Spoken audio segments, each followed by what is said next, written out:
So basically when College Humor first came to us and asked us to do this Tron Lebowski, we had to do some tests. And obviously the big challenge was getting the stripes. The idea we came up with was to put reflective tape, blue tape all over them, and then when they stand against the green screen, we can key out the screen and the blue tape separately. What motherboard, dude? Donnie, you're out of your element. But what we've been doing now with the Mocha stuff is much better, and it's a lot cleaner. So what I'm using is Mocha for After Effects. We're creating the glow effect on all the actors. We draw a track around the line that allows us to track that line as it's moving.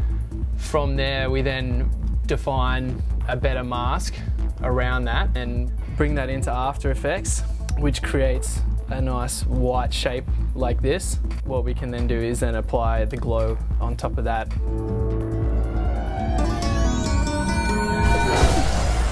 Hey guys, I'm Paul. I've been taking care of the keying. What I'm doing here is Keyer's worst nightmare, blonde hair on green screen.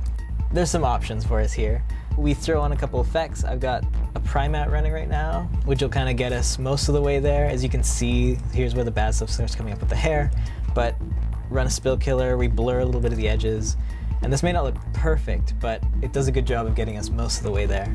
Other things that we do in compositing can help kill the rest of that. And we throw a background in there.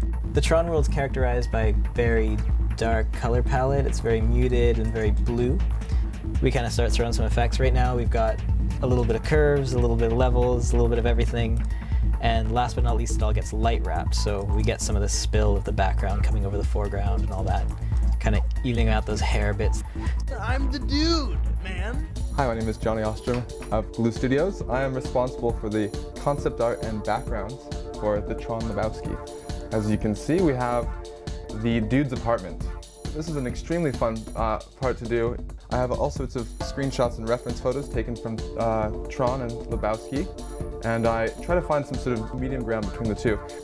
This is a little Photoshop manipulation I did of Nixon bowling. So we switched him out, put some glow underneath him, gave him a glowing suit and a memory disk. I don't transmit data, and I sure as shit don't disk battle! It's really fun because you get to put glow on things that would never have glow. So I have glow coming up from underneath the toilet, which I think is hilarious. It's a few particle effects that we had to add. Probably the most challenging out of all of those would be the guy taking a piss on the motherboard. It was a fairly in-depth discussion here in the office about the trajectory, and it was just a basic discussion about if you're standing up taking a whiz. That was fun to work on. You know, it's not every day you get to animate things like that. But he sure got mixed up in some pretty stupefying goings-on. The light bike gets quite close to the camera, so there had to be a lot of detail. We were pretty much married to how they had made him rotate around. On the original footage, we had the dude sitting on a box. You can see he had to put his feet up, and so when we were putting him on there, we realized that his feet were kind of colliding inside of the bike. Luckily for us, on the bike itself, it has this little flap that kind of comes in and blocks his thigh, and so we basically just cut off his leg. We had to create a set of 3D legs, complete with rigs and muscles, and you can see that we have a full working leg, fully functional. We even went through the pains of modeling the shoelaces. And what that did, it also gave us a little bit of flexibility in how the animation should look. In the second scene, his leg kind of flaps around with the turning of the bike, and when he slams into the dumpster, his leg bounces around there as well. This shot had to be rendered in like 12 different passes.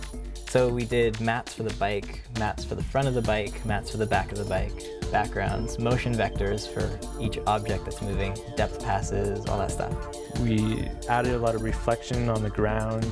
We built some geometry above the bike, like these big lights, just to catch some of the reflection of the bike and to bring out some of that detail.